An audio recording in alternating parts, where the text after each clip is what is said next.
A medida que se achega o Nadal, os prezos do peixe e do marisco están a incrementarse nas prazas de abastos de toda a comarca. A situación repítese estes días, subas graduais, disponibilidade irregular e unha demanda máis contida que en anos anteriores.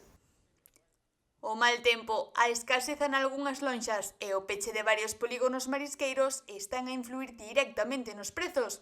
Produtos como a centola, o camarón ou a nécora experimentan subidas semanais que, se continúan os temporais, poderían ser aínda máis pronunciadas. La centolla, la hembra buena, va a subir. Sobre todo a lo mejor 15 euros en kilo, 10 a 15 euros, hay poca. Si viene mal tiempo, si el tiempo está igual, no va a subir tanto.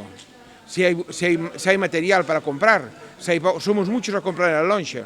Si hay poca cantidad, ahora ya está incrementando día a día, el pescado y el marisco está incrementando en el precio.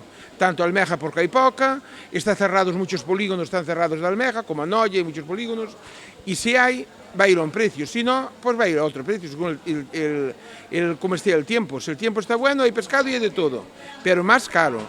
Dentro de 15 días isto va disparado.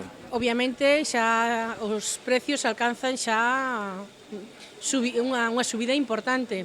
Non quero pensar no que pode ocurrir daqui a Nadal. Imagínome que como todos os anos será unha locura. A centola boa da ría, por exemplo, xa se move en rangos que superan os 30 e 40 euros o kilo e podería aumentar entre 10 e 15 euros máis se a situación empeora.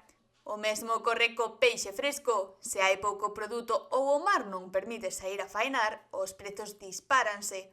En só 7 días, algúns artigos pasaron de 30 a 40 euros o kilo e espéranse novas subas a curto prazo. Día a día se incrementa. De esta semana a la pasada, la semana pasada estaba a 30, ahora ya está a 40. Para la semana a lo mejor ya está a 45, así no sabemos el precio.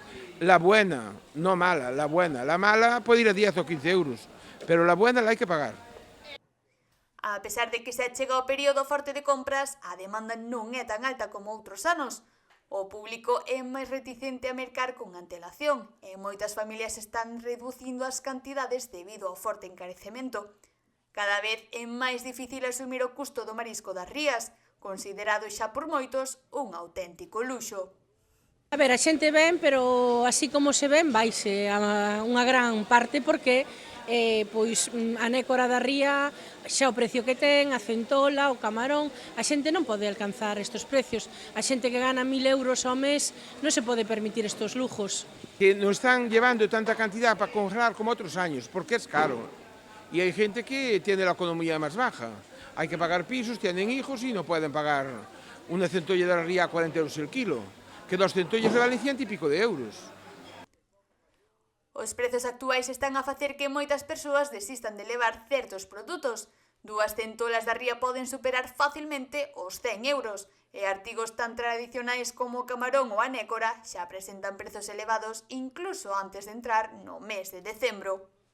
Si xa este ano a centola da ría arrancou en lonja a 30 e 40 euros, pois nunca se pode predecir tamén o que pode ocurrir, vai a depender moito do tempo que veña, dos temporales, das cantidades que hai, pero bueno, nas lonjas hai cantidades e está indo moi cara todo, camarón, nécora, están a uns precios xa moi altos para estar a finales de noviembre.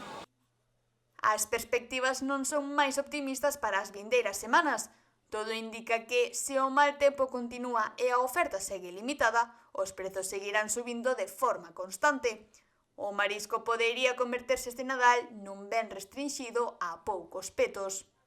Eu creo que o problema non está nas plazas de abastos ni no mercado, o problema está en como está todo. Si subiron os ovos e unha tortilla vai a ser un lujo, pois imaginemos que o marisco vai a ser todavía máis lujo que outros anos. A xente está claro que non pode chegar aos precios que hai. Isto xa non é para todo o mundo. Así están as prazas de abastos cando aínda faltan semanas para o Nadal. Prezos en ascenso, produto limitado e un consumo máis moderado.